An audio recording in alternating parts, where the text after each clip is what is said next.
un Dios soberano, justo y sabio, y un profeta de fe. Estudio bíblico del profeta Habacuc.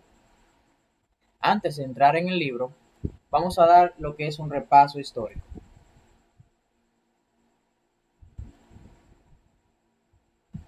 Recordemos que el reino se divide. La tribu de Judá pasa al lado sur y las otras tribus pasan al lado norte, siendo la mayoría, cada uno con sus propios reyes. La tribu de Judá continuó bajo el mandato de Roboam, con capital en Jerusalén, denominándose Reino del Sur.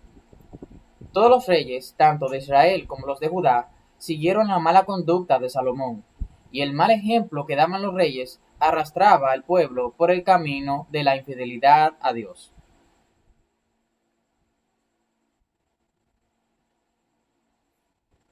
Podemos apreciar una lista de reyes que tuvo cada división. La tabla contiene tres colores para expresar las cualidades de los reyes. El color verde representa a los reyes buenos, el color rosa representa los que fueron malos, y el color rojo representa a los reyes que fueron muy, pero muy malos. Lamentablemente, en el caso del Reino del Norte, no tuvieron suerte en cuanto a tener un rey que los guiara bajo los mandatos de Dios. Desde el principio hasta el final, vivieron desviados de las normas de Dios, y por eso fueron desechados por Dios y eliminados por el imperio asirio. Justo después de la muerte del rey Josías, el cual había reformado todas las cosas horribles que habían hecho su padre Amón y su abuelo Manasés, el pueblo volvió a desviarse. Justo en esa época, el profeta Habacuc lanza una queja ante Dios.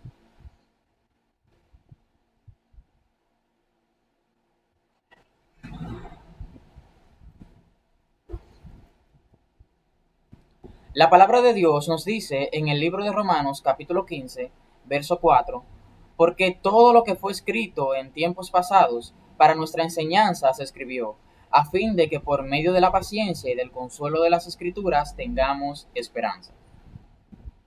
Habían dos imperios cercanos al pueblo de Dios, el imperio asirio y el babilónico, cada uno con su capital. La capital de Asiria se llamaba Nínive y en la capital de los caldeos se llamaba Babilonia. El clamor del profeta Habacuc se sitúa justo antes de que empezara la invasión babilónica al pueblo de Judá. Respecto al profeta Habacuc, podemos dar algunas informaciones técnicas. Habacuc procede del hebreo Habak, que significa abrazar o el que abraza. Dicho nombre tiene mucho significado con aquello que se relata en su libro. La Biblia no registra mucha información de la vida personal de este profeta. Se desconoce casi todo, lo que hace que las conclusiones de su identidad sean suposiciones. Según el inicio del libro, en su introducción como el profeta Habacuc, podemos suponer que este profeta no necesitaba una presentación, pues al parecer era muy conocido en aquel entonces.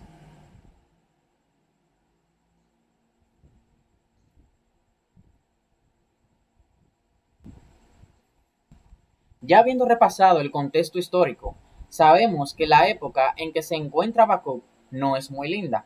La depravación va en aumento, y ya que en aquel entonces el imperio asirio había asolado el reino del norte, esparciendo a todos los habitantes, la justicia había desaparecido de la tierra.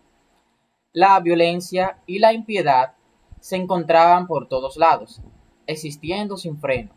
En medio de estos días oscuros, el profeta clamó por intervención divina. El profeta Habacuc se encuentra inquieto e impaciente y dice: ¿Hasta cuándo, oh Jehová? La misma frase que podemos ver en los Salmos.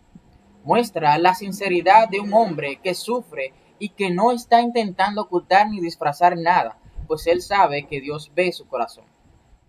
Podemos ver ejemplos en Salmos capítulo 10, verso 1.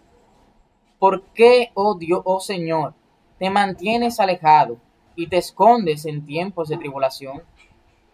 En el verso 3 de Habacuc dice: ¿Por qué me haces ver iniquidad y haces que vea molestia?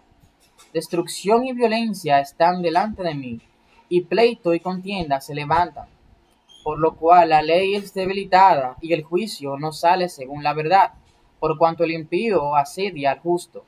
Por eso sale torcida la justicia. Habacuc quiere decir que la ley es congelada, anestesiada. El profeta Habacuc está pasando por un momento muy fuerte, donde todo el mundo está desviado y nadie apreciaba la ley de Dios. Por lo tanto, había consecuencias graves. No había justicia. La gente vivía sin reglas ni orden, y por eso utiliza la palabra destrucción y violencia. El profeta clama para que Dios purifique a su pueblo, para que permita un avivamiento y se vuelvan a la palabra de Dios.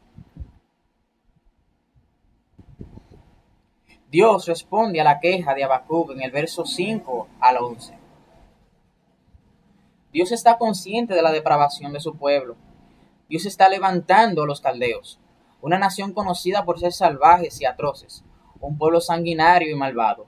Grandemente, los caldeos conquistarían a los asirios y el reino del sur. En el verso 8, en el verso 12 al 17, Habacuc presenta su segunda queja. Habacuc comprende esto perfectamente. Él sabe lo terrible que son los caldeos y entiende que Dios los envía como castigo. Pero aún no entiende por qué Dios enviaría a un pueblo tan perverso a castigar a otro más justo que ellos. Así que Habacuc demanda una explicación.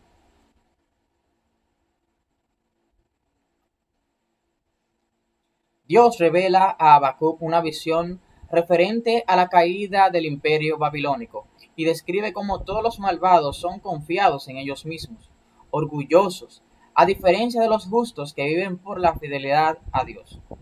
En esta promesa de la caída de Babilonia, el pueblo de Dios debía creer y permanecer.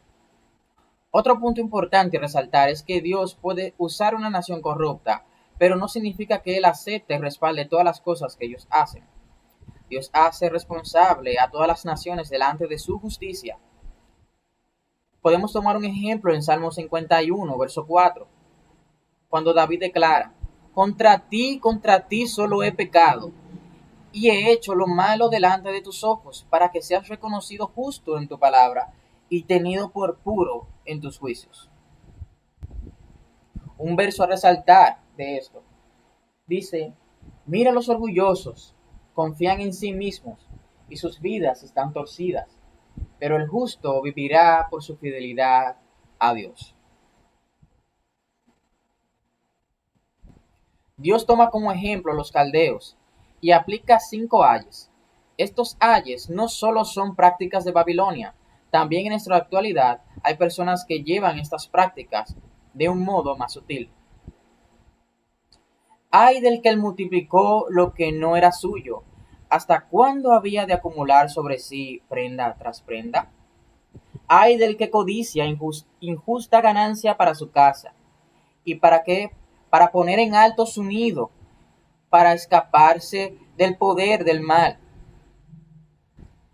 Ay del que edifica la ciudad con sangre, y del que funda una ciudad con iniquidad. Ay del que da de beber a su prójimo. Ay de ti, que le acercas tu hiel y le embriagas para mirar su desnudez.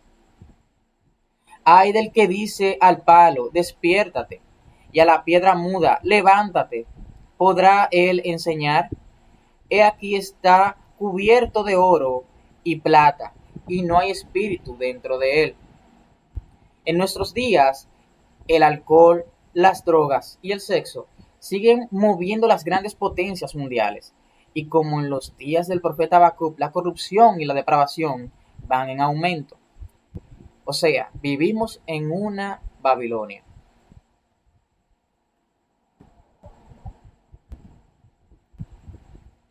En el capítulo 3, Habacuc presenta una oración ante Dios en forma de poema. Desde el verso 3 al 7, presenta una poderosa aparición de Dios. Luego, en el verso 8 al 15, presenta una futura derrota del mal, como en el Éxodo, en la pelea contra el faraón. Dios promete su juicio sobre la cabeza de la casa del impío, prometiendo salvar a su pueblo. Esta fue la promesa que abrazó Habacuc, Por esta razón termina el libro diciendo, aunque la higuera no florezca, ni en las vides haya frutos, aunque falte el producto del olivo, y los labrados no den mantenimiento, y las ovejas sean quitadas de la manada, y no haya vacas en los corrales. Con todo, yo me alegraré en Jehová, y me gozaré en el Dios de mi salvación.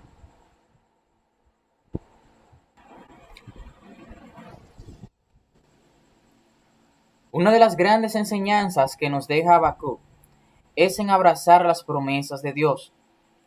No nos turbemos por las calamidades de este siglo, por la injusticia del impío y las maldades que día a día nos asedian. Dios está con nosotros. Él prometió estar con nosotros hasta el fin del mundo. Y nos ha dado la fe en Cristo Jesús para vivir abrazados de Él y solo de Él. No en nuestras obras, no en nuestro testimonio, no en las cosas terrenales, sino en Cristo y solo Cristo.